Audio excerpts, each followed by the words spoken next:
우리 찾아서 같이 읽도록 하겠습니다. 오늘 말씀 사도행전 11장 16절 한 절 말씀입니다.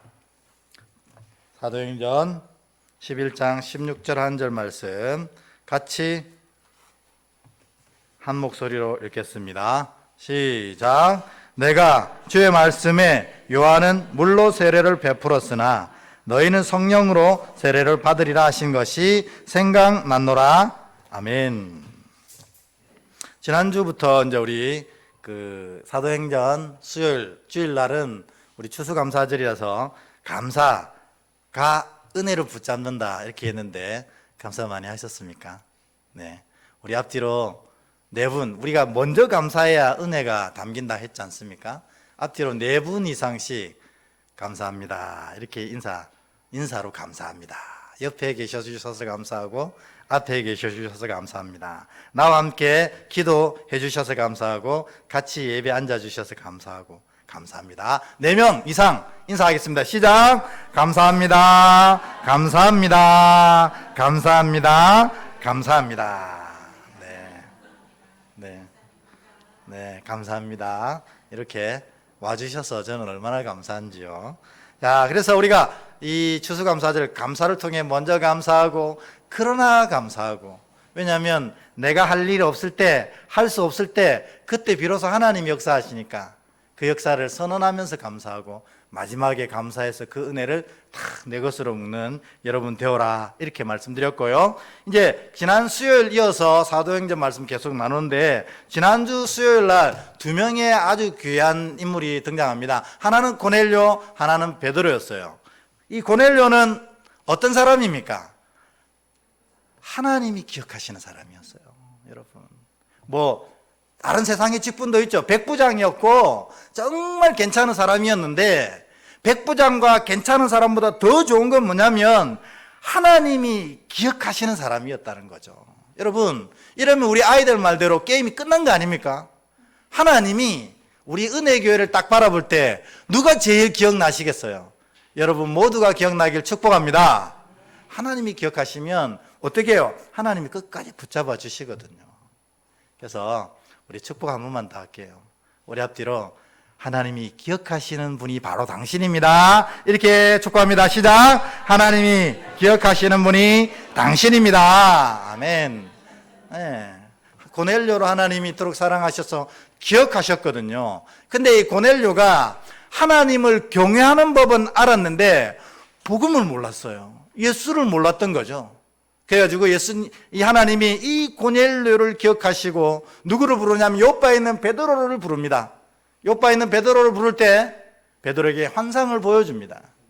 그래서 바구니에 이 내 보자기에 담겨있는 부정한 짐승을 베드로야 먹어라 이렇게 하니까 베드로가 뭘 했습니까? 저는 한 번도 부정한 음식을 먹어본 적이 없습니다. 하나님 무슨 말씀하시는 겁니까? 근데 하나님이 이 일을 몇 번 했다고요? 3번. 3번 뭐냐면 하나님께서 확정하셨다는 거예요. 그러니 베드로도 하나님이 3번이나 얘기하시니까 거절할 수가 없는 거예요. 그래서 그 말씀을 마음에 품고 있을 때에 고넬료가 보내는 사람을 도착하게 되고 그와 함께 고넬료의 집에서 설교하고 고넬료 집안과 함께 먹으면서 그 가운데 구원이 임하는 놀라운 역사가 나타나게 된 겁니다. 여러분, 베드로 사건을 통해서 우리가 하나 또 배웠잖아요. 뭐냐요? 하나님이 항상 오르시다 하는 겁니다. 여러분, 우리가 다 지혜와 지식이 있고 삶의 경험이 있어서 다 자기의 이 뜻대로 생각대로 판단하고 평가할 때가 얼마나 많이 있습니까? 그것도 나쁜 것 아니라고 저는 생각하지만 이것만은 잊어버리지 말아야 된다는 거예요. 내 생각과 판단대로 내 인생을 살아가지만 하나님이 항상 오르시다는 생각을 놓치면 안 됩니다. 그래서 내 생각과 내 판단이 하나님과 같으면 말할 것도 없지만 만일 베드로처럼 나는 한 번도 부정한 음식을 먹어보지 않은 율법을 엄수하였던 자인데 하나님이 그 율법을 어기라고 하면 누가 옳습니까? 하나님이 오르신 거죠. 왜요? 다 이유가 있었던 겁니다. 이 일을 통해서 고넬료 집안이 구원을 받게 됩니다. 고넬료는 원래 이 로마 정부에 있던 중요한 요직에 있던 사람인데 이제 뭐 잘못되었는지 황제에게 미움을 사서 한직에 이 예루살렘 한직으로 밀려납니다. 그러나 나중에 그가 다시 로마에 복귀하고 또 하나님의 귀한 일꾼이 되고, 그래서 그를 통해서 로마가 복음화되어지는 놀라운 초석이 시작되는 겁니다. 예, 베드로가 저는 절대로 못합니다 이랬다면 그런 일이 일어나지 않았겠죠. 또한 이 일을 통해서 나중에 예루살렘 교회에서 이 할례 논쟁으로 서로 막 싸울 때가 있었어요. 우리가 아무리 예수를 믿지만 유대인인데 할례는 지켜야지, 예수 믿고 모든 것이 헛됐는데 할례가 무슨 말이냐 서로 싸울 때 베드로가 딱 한마디 하잖아. 왜 한마디 베드로 말이 먹혔습니까? 베드로가 예루살렘 교회 초대교회 담임 목사였거든요. 그러니 목사님이 들으시고, 성도 여러분, 제가 욥바에서 이런 경험을 했는데 하나님이 옳다 하시면 옳은 겁니다. 그런데 우리가 율법으로 구원받았습니까? 복음으로 구원받았습니까? 그 질문을 하는 거예요. 뭘로 구원받았죠? 복음으로 구원받았잖아요. 그러면 할례를 받든 안 받든 복음을 따르면 구원 받습니까? 안 받습니까? 외친 거예요. 그러니까 전부 입을 탁 닫게 된 거죠. 이 일을 하시려고 하나님이 이 고넬료 사건과 베드로 사건을 이어 주신 거라는 겁니다. 그래서 하나님은 항상 옳으십니다. 여러분 긴가민가 하실 때는 하나님 따르면 하나님이 왜 이렇게 하시는지를 다 알게 되는 은혜를 경험하게 된다는 것입니다.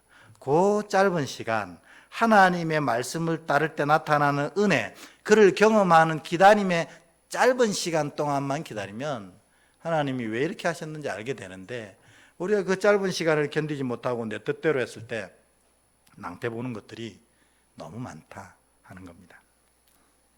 이게 지난주 얘기였고, 오늘 얘기는 뭐냐면요, 이 성령에 대한 이해, 오늘 본문에서 아주 중요한 얘기를 하고 그 다음에 중요하고도 더 중요한 얘기가 마지막에 나옵니다. 그러니까 혹시 잠깐 주무시려면 지금 주무시고 나중에는 깨셔야 됩니다. 왜냐하면 나중에 너무너무 중요한 얘기를 하는데요. 오늘 사실은 성령의 역사, 성령의 가장 큰 역사는 뭘까요? 예수를 믿게 하는 겁니다. 성령이 예언의 은사 주시고 치유의 은사 주시고 등등등 많은 은사를 주시지만 우리에게 가장 중요한 은사는 뭐냐면 성령을 통해서 우리가 구원받게 됐다는 거예요. 왜냐하면 성령이 예수님이 주라는 걸 알아보게 하는 눈을, 마음을 주시거든요. 그래서 성령을 통해서 우리가 다 구원받는데, 이 성령과 관련되어서 사실은 이 두 가지 입장이 좀 나뉩니다. 어떤 입장이냐면, 이 첫 번째로는 이 은사주의적 교회, 이쪽 동네에서 얘기하는 것, 즉 우리가 은사주의적 교회 하면 오순절 계통을 말하거든요. 오순절 계통에서는 어떻게 얘기하냐면 믿음이 성령을 통해서 이루어지는 건 인정합니다. 그런데 이들은 뭐냐면 믿음의 역사와 능력이 있잖아요. 믿고 있으면 그 믿음이 그냥 이렇게 박제되어 있는 게 아니고, 진짜 성경을 보면 믿음이 있는 자들은 믿음대로 되어지고 그 믿음이 놀란 역사를 일으켜서 홍해도 갈라뜨리고 죽은 사람도 일으키는 능력과 역사가 나타나잖아요. 아멘입니까? 네. 이럴 때 입을 더 세게 다물면 안 됩니다. 열어야 됩니다. 아멘. 왜냐하면 믿음이 그런 역사를 일으키는 거거든요. 근데 오순절 계통에는 그렇게 믿음의 역사와 능력을 경험하는 것을 성령 세례다 이렇게 불렀어요. 근데 사실은 저 표현은 조금 틀렸어요.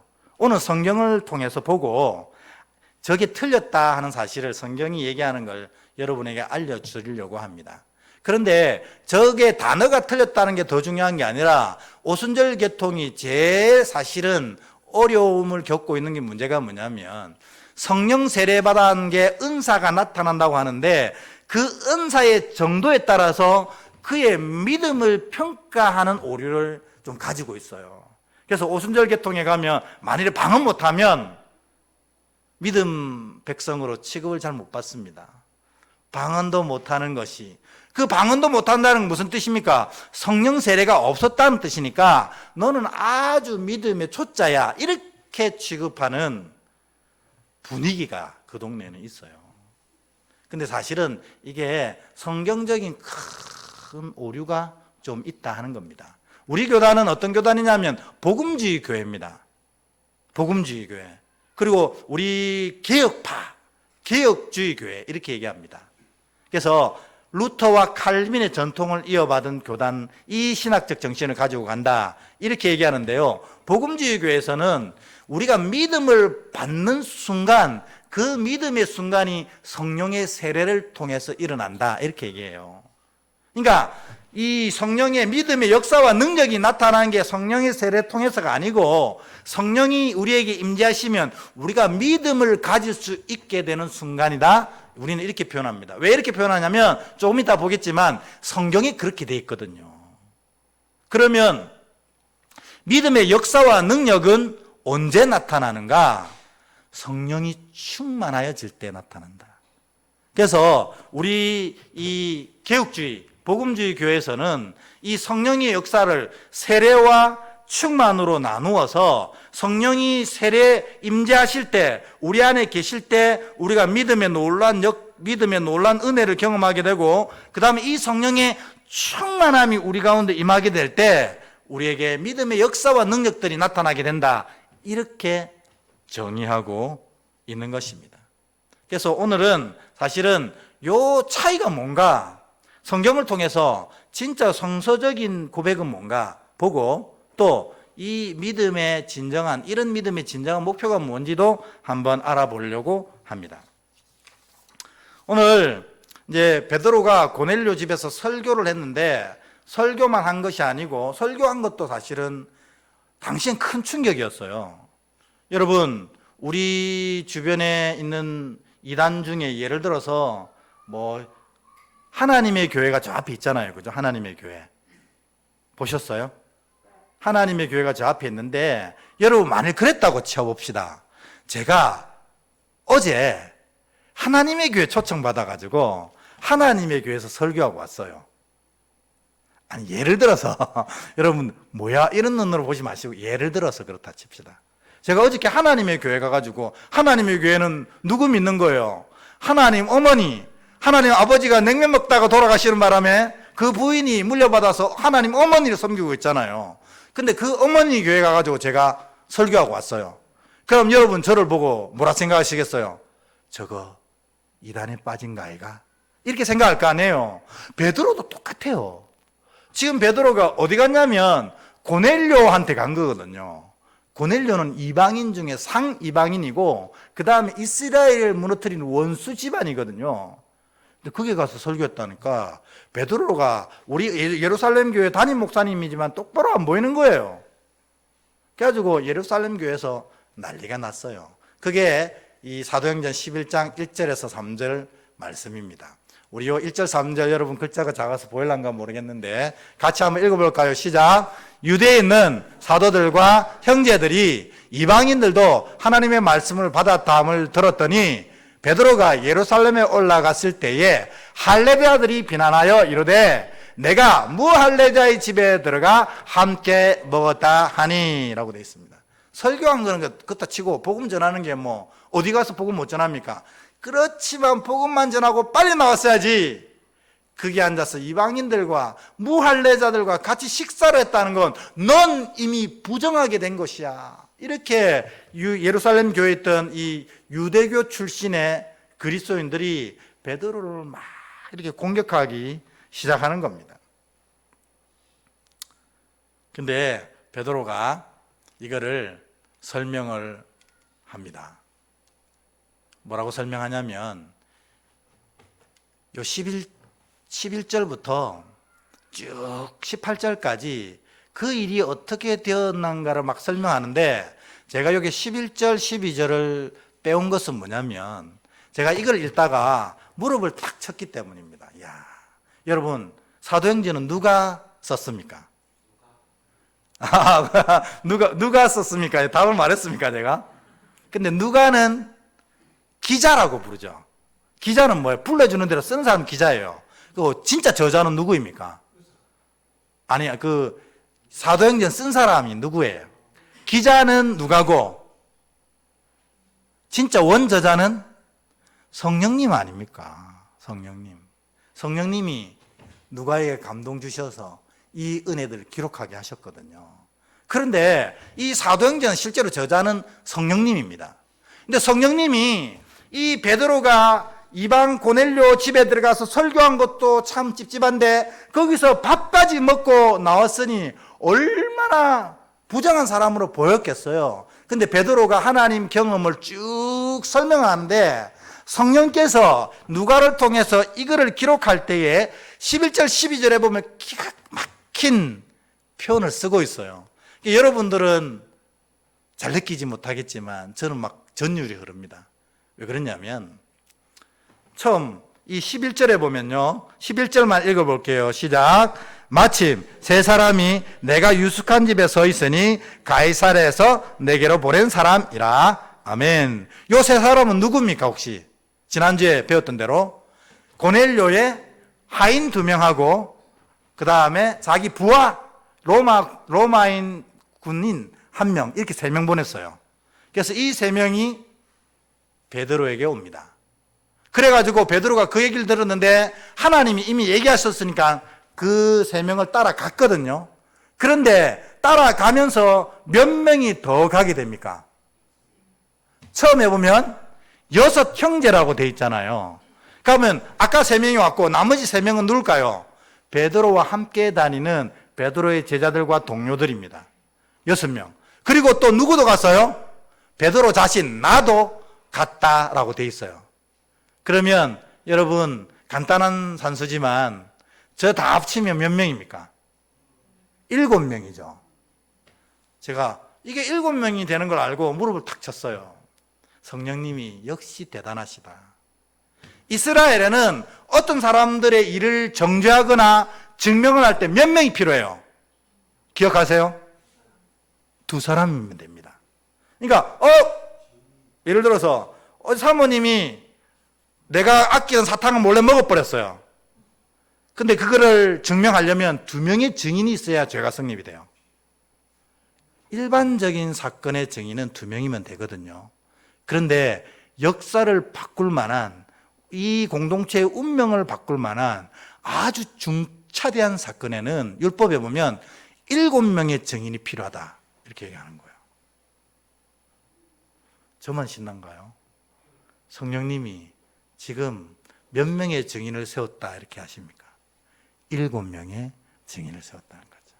이스라엘 백성들이 안 믿을 걸 뻔히 아시고 이 일을 증명할 사람이 당시에 7이었다는 것을 성령님이 이 표현을 통해서 얘기하시는 거예요. 그러니까 우리는 느끼지 못하지만 이스라엘 백성들이, 유대인들이 이걸 읽어보면 쭉 7이라는 숫자를 읽어내거든요. 그 사람들은. 이 일이 완전한 증인이 있구나. 이 일은 사실이구나. 이렇게 생각하게 한다는 겁니다. 여러분, 그래서 제가 이걸 보고 하나님 진짜 치밀하시다. 그런 생각을 했습니다. 여러분, 저는 참 덤벙덤벙 세고 빼고 뭐 많거든요. 놓치는 것도 많고. 근데 하나님은 정말 치밀하신 거예요. 이 얘기를 들으시는 유대인이 어떤 사람이라는 걸 알기에 베드로를 통해서 설명하실 때 7이라는 숫자를 함께 얘기하시는 겁니다. 이 일은 분명하니라. 이 일은 내가 확증짓는 이야기니라. 여러분, 그래서 하나님이 오르시다 이렇게 얘기하는 겁니다. 그래서 베드로가 마지막으로 이 이스라엘 백성들한테, 유대인 그리스도인들한테 이렇게 선언합니다. 같이 한번 읽어보겠습니다. 시작. 내가 주의 말씀에 요한은 물로 세례를 베풀었으나 너희는 성령으로 세례를 받으리라 하신 것이 생각났노라. 이렇게 얘기합니다. 여기 보면 요한의 얘기가 갑자기 베드로가 생각난 거예요. 요한이 예수님을 보고 뭐라고 얘기하냐면 나는 너희에게 물로 세례를 베풀 건데 예수님은 너희에게 성령으로 세례를 베풀 거다 하는 게 기억난 거예요. 그 일이 어디에서 일어났냐면 고넬료 집안에 일어났다는 거예요. 그럼 요 얘기에 더 정확한 원문이 어디에 나오냐면 마태복음 3장 11절 12절에 나오거든요. 그 부분 한번 읽어보면 더 전율이 느껴집니다. 오늘 저만 전율이 막 느껴지네요. 11절 12절 우리 같이 한번 읽어보겠습니다. 시작. 나는 너희로 회개하게 위하여 물로 세례를 베풀거니와 내 뒤에 오시는 이는 나보다 능력이 많으시니 나는 그의 신을 풀기도 감당하지 못하겠노라. 그는 성령과 불로 너희에게 세례를 베푸실 것이요 손에 키를 들고 자기의 타작마당을 정하게 하사 알곡은무와 곡간에 드리고 쭉정이는 꺼지지 않는 불에 태우시리라. 아멘. 그러니까 베드로는 성령으로 세례를 베푸시리라 이렇게 얘기한 것만 얘기했지만 사실 원문 마태복음 3장 11, 12에 보면 예수님이 성령과 불로 세례를 베풀 것이다 이렇게 얘기한 거예요. 정확하게는. 그러면 여러분 불로 세례를 베푸는 이 불세례는 뭘 의미하는 겁니까? 오늘 12절에 보면 심판을 의미하는 거예요. 그러니까 예전에 우리 부흥사 목사님들이 막 설교하다가 갑자기 삘 받으시면 불 받아라! 막 이렇게 하잖아요. 근데 그게 사실은 정말 잘못된 얘기였던 거예요. 불세례는 뭐예요? 심판을 말하는 거거든요.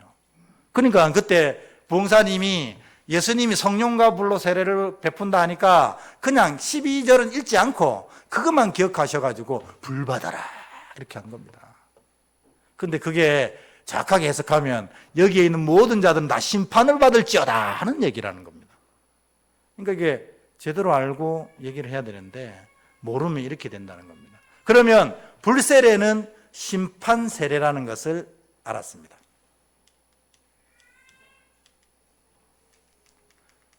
좀 넘겨보실래요? 이게 또 안 먹네.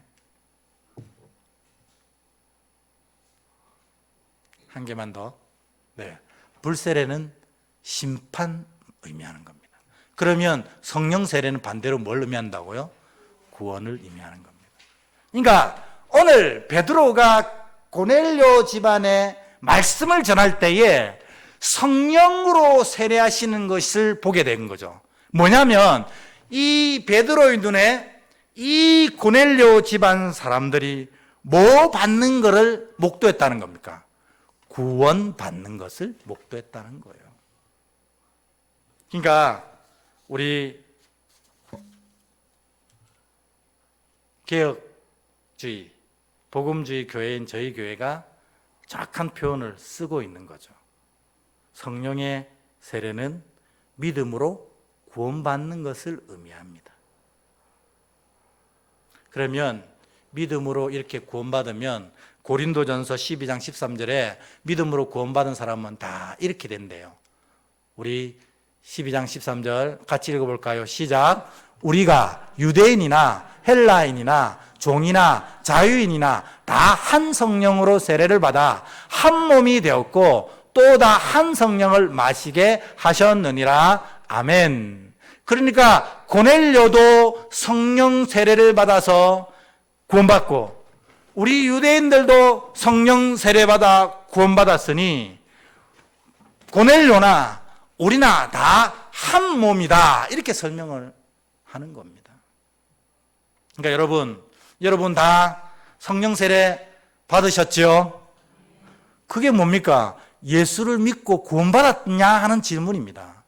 그럼 우리가 다 예수를 믿고 구원받았잖아요. 아멘? 그러면 우리는 뭡니까? 결국 한 몸이라는 거예요. 오늘 우리 단톡방이 좀 시끄러웠죠? 우리 박사라 집사가 애 낳는데 이게 유도분만 하는데 잘 안 되어서 우리 성도 전체가 같이 기도했잖아요. 남의 딸 손녀 낳는 게 우리가 뭐 답답하다고 우리 같이 기도합니까? 우리는 성령의 세례받고 구원받아서 뭐가 됐다고요? 한 몸이 됐기 때문에 그렇다는 겁니다. 그래서 박사라 집사는 남의 딸이지만 우리 딸도 되는 거예요. 그래서 우리가 간절하게 기도하는 겁니다. 여러분, 교회는 그런 겁니다. 다 각자가 달라요. 나이도 다르고 배경도 다르고 고향도 다르고 모든 생각도 다르고 다 다르지만 똑같은 게 한 게 있는데 뭐냐면 한 성령으로 세례받아가지고 한 믿음으로 한 몸이 된 거예요. 그러니까 우리는 그래서 똑같은 말과 행동과 생각을 하는 겁니다. 그래서 박사라 집사가 정말 건강하게 출산한 것이 내 딸이 건강하게 출산한 것처럼 기뻐지는 거예요. 그게 믿음 공동체의 특징이라는 겁니다. 그러니까 우리 교회가 정말 이런 한몸 의식이 온전해질 때 우리 교회는 성령 세례 받은 교회가 되는 거예요. 성령 세례 받은 교회. 근데 사실 그래서 교회가 너무너무 커지는 게 오히려 안 좋을 때가 많다는 겁니다. 한 몸이 안 되는 거예요. 그는 뭐 다음에 얘기하기로 하고, 진짜 중요한 건 뭐냐면 믿음의 첫 번째 원칙이 뭐냐, 우리는 각자가 다 배경도 지식도 상황도 다 다르지만 성령으로 세례받아 구원받은 자이기 때문에 뭐가 됐다고? 한 몸이 되었어요. 그래서 이제는 우리가 서로를 바라볼 때 내 다리, 내 팔, 내 머리로 서로를 바라보는 게 믿음이라는 겁니다. 그래서 안타까워하고 기도해주고 보살피고 이렇게 하는 겁니다. 아, 왜 그래야 돼요? 한 몸이라 내 팔을 위해서 내가 수고하는 거거든요. 그렇게 생각하시면 맞다는 것입니다. 우리 교회가 이런 한 몸의 놀라운 은혜가 넘쳐나기를 주의 이름으로 축복합니다. 그래서 옆에 분, 앞에 분, 뒤에 분한테 이렇게 한번 우습겠지만 이렇게 인사해 보겠습니다. 당신은 내 팔다리입니다. 시작. 당신은 내 팔다리입니다. 아멘. 뭐냐면 내 몸이라는 겁니다. 내 몸. 여러분 팔이 미워 죽겠는 적이 있습니까? 여러분 팔이 귀찮은 적이 있습니까? 그건 한 몸이 아니었기 때문에 그렇습니다. 한 몸이면 부족하면 더 안타깝고 모자라면 더 마음 아픈 거예요. 그게 바로 교회의 본래적인 모습이라는 겁니다. 모쪼록 우리 교회는 하나님이 1만 성도로 채워주셔도 이 한 몸 의식이 사라지지 않는 그런 참교회 되어지길 축복합니다. 그래서 우리가 이제 성령 세례와 성령 충만, 성령에 관련된 두 가지 임재 온전히 마스터했습니다. 성령 세례는 믿음을 받는 순간 말합니다. 성령을 통해서 믿음을 받았다는 건 구원받았다는 뜻이에요. 그러니까 우리의 구원은 저 성령 세례를 통해서 일어난 일입니다. 고넬료 집안처럼.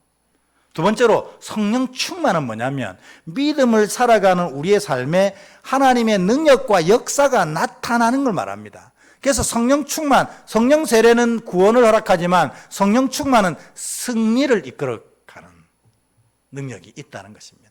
그래서 여러분 모두에게 정말 이 놀라운 성령 충만이 임하기를 주의 이름으로 축복합니다.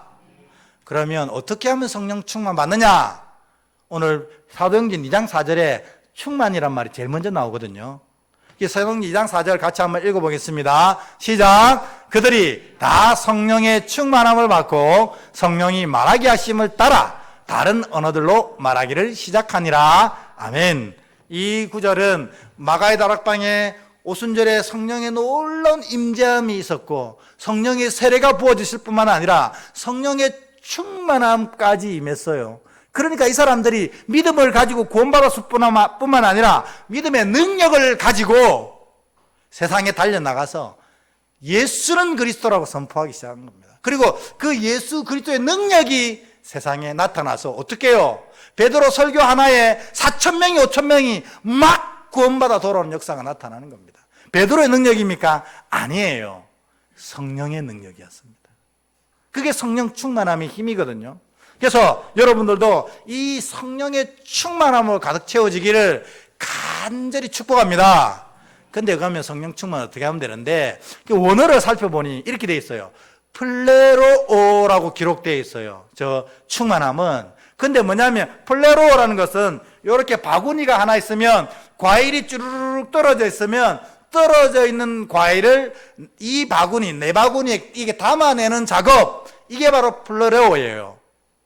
그러니까 성령 충만함은 뭐냐면 내 안에 하나님의 것을 계속 채워가는 작업이라는 겁니다. 그러니까 우리가 막 부르르 떨면서 성령 충만함 막 기도한다고 되는 게 아니고, 성령의 충만함 소나무 붙잡고 막 흔들어 제낀다고 되는 거 아니고, 성령의 충만함은 원어대로 하면 하나님의 것을 내 안에 계속 채워갈 때 일어나는 역사가 성령 충만함이라는 겁니다. 그러니까 여러분, 하나님의 것이 무엇인지를 보고 그거 내 안에 챙기면 되잖아요. 하나님의 것은 사랑, 희락, 화평, 자비, 양선, 충성, 온유, 절제, 이런 것들 아닙니까? 이런 걸 내 안에 채우면 뭐가 나타난다고요? 성령의 역사와 능력이 나타난다는 겁니다. 부르르 떨고 막 이상한 소리 안 해도 돼요. 그저 사랑을 내 안에 채우면 성령의 역사가 나타나고, 희락을, 기쁨을 내 안에 채우면 성령의 역사가 나타나고, 그 다음에 오래 참으면 성령의 역사가 나타나고. 그러니까 우리가 충만에 대한 정확한 의미를 오늘 또 배운 거예요. 아버지 주여 성령의 충만함을 주시옵소서. 입술에 아무리 힘을 줘도 그게 성령의 충만함의 열쇠가 아니라는 거예요. 원어적으로 성령의 충만함은 하나님의 것을 내 안에 담으면 나타나는 역사라는 겁니다. 그래서 여러분, 우리가 매일매일 성령 충만할 수 있는 건 뭐냐면, 우리는 매일매일 하나님 것을 담아낼 수 있잖아요. 그래서 여러분 삶이 성령의 능력으로 날마다 채워질 수밖에 없는 조건이 이거라는 거예요. 아, 성령이 충만하면 특별한 사람이 받는 거 아니야? 영험한 사람, 영적으로 뛰어난 사람, 기도 많이 하는 사람이 받는 거 아니야? 아닙니다. 하나님의 것을 내 안에 담아내는 사람이 받는 거라는 겁니다. 근데 제가 여기서 아주 중요한 얘기를 드리고 싶어요. 혹시 이제까지 주무셨다면 지금 깨셔야 됩니다. 뭐냐면, 우리가 매일매일 성령의 충만함을 위해서 하나씩 하나씩 담아낸다, 이 원어적 말씀이 원어적으로는 맞지만 틀린 얘기라는 거죠. 원어적은 그게 맞아요. 그런데 틀렸다고 하는 것은, 우리가 예수 그리스도를 구주로 고백하면 하나님께서, 예수님께서 우리 안에 좌정하시잖아요. 아멘. 이미 충만해 있어요. 우리가 이걸 잊어버린다는 겁니다. 뭔가를 성령의 충만함을 위해서 몸도 떨어보고 이상한 소리도 내보고 막 많은 걸 하지만, 또 성령의 충만함이 하나님의 것을 하나하나 담아내며 나타내는 역사라고 배웠지만, 실제로 이 성령의 충만함은 이미 우리가 구주 예수를 고백한 순간 예수께서 주시는 선물이었다는 겁니다. 그래서 여러분은 이미 여러분 안에 이미 충만함이 완성되어 있어요. 아멘? 문제는 뭐냐? 우리가 이걸 안 믿는다는 게 문제예요. 내가 성령 충만하다는 사실을 안 믿어요. 그러니 어떻게? 그 능력을 안 쓰는 거예요. 여러분, 기억하십시오. 이 놀라운 성령의 충만함의 역사는 우리가 구주 예수를 고백하면 예수께서 주시는 선물이었어요. 그랬잖아요. 내가 가야 너에게 더 좋은 선물이 온다. 가셨고 그 선물이 이미 오순절날 오셨잖아요. 그래서 모든 구주 예수를 구주로 고백하는 자의 심령 가운데 예수 그리스도께서 좌정하시고 성령의 충만함이 이미 이루어져 있습니다. 이걸 믿으셔야 된다는 거예요. 성도들이 성령의 충만함을 정말 간절히 간구하면서도 이미 예수께서 내 안에 그 성령의 충만함을 허락하셨다는 사실을 잊어버리고 믿지 못하는 겁니다. 여러분, 역사는 믿어야 나타나는 건데 믿지 않으니 안 나타나는 거예요. 그래서 여러분이 성령의 놀라운 충만의 역사를 누리지 못할 수 있다는 것입니다. 여러분, 오늘 얘기 바로 핵심이 이겁니다. 이 성령에 관련된 얘기 중에 우리는 이미 성령으로 충만히 있습니다. 아멘? 이게 고백되어져야 돼요. 예수를 구주로 고백하면 예수께서 주시는 선물이 성령의 충만함이었어요. 근데 여러분, 예수를 구주로 고백하셨잖아요. 아멘? 그런데 왜 성령이 충만하다는 사실을 고백 못하십니까? 이게 너무 아이러니입니다. 나는 이 사이에 뭐가 있냐면 사단의 속임수가 있다는 겁니다. 너는 구원받았지만 아직 너에게 능력이 없어. 너는 구원받은 건 확실하지만 성령의 충만함을 더 얻어야 돼. 이렇게 얘기하고 있다는 겁니다. 그래서 이미 내 안에 주신 그 성령의 능력을 하나도 쓰지 못하고 주저앉아 있다는 겁니다. 여러분, 저는 믿습니다. 우리 피아노 반주하는 집사님 정아, 죽은 사람을 살릴 수 있을 줄 믿습니다. 못 믿어요, 지금. 왜냐하면 본인이 못 믿으면 쓸 수 없는 게 믿음의 능력이에요. 정아 집사님이 하면 저는 그렇게 생각합니다. 정아 집사님이 피아노를 통해서 이 예수를 구주로 고백하는 놀라운 사람의 역사들이 충만하게 일어날 줄 믿습니다. 믿습니까? 왜 믿습니까? 그러니까 내 안에 이미 성령의 충만함이 이미 허락됐거든요. 내가 쓰기만 하면 돼요. 내가 믿고 쓰기만 하면 돼요. 믿고 쓴다는 건 뭐예요? 주께 기도하는 거예요. 주님, 내 안에 충만하신 주님, 내가 이 피아노를 통해서 내 피아노를 듣는 모든 자들이 예수를 만나게 하시고 예수를 구주로 고백하게 하셔서 하나님의 영광을 드러내는 자로 변화되게 하여 주시옵소서. 내 모든 피아노 속에 그 역사가 나타날 줄 믿습니다. 이러면 나타나는 겁니다. 근데 사단은 정화 집사님에게 뭐라고 합니까? 네 믿음을 생각해봐라. 네 삶은 또 어떻고? 이렇게 얘기하는 겁니다. 이게 사단의 속임수입니다. 우리의 믿음과 삶, 믿음의 모양과 삶의 모양 이것과는 상관없이 예수를 구주로 고백한 사람에겐 다 성령의 충만함을 허락하셨다는 사실이에요. 그래서 정화 집사님 계속 얘기해서 미안한데 정화 집사님 안에 성령의 충만함이 이미 임한 줄 믿습니다. 정화 집사가 믿으면 그 성령의 역사가 그때부터 나타나기 시작한다는 거예요. 문제는 우리가 안 믿는 거예요. 오늘 제가 여러분에게 마지막으로 선포합니다. 여러분 모두 구주를 예수를 구주로 고백하시지요? 이제 구원받은 줄 믿습니다. 구원받은 모든 자에게 주님이 주시는 선물이 성령의 충만함이라는 사실을 믿으시길 축원합니다. 이를 믿을 때에, 이를 믿고 고백하고 기도할 때에 성령의 살아있는 역사가 우리 모두에게 나타날 줄 믿습니다.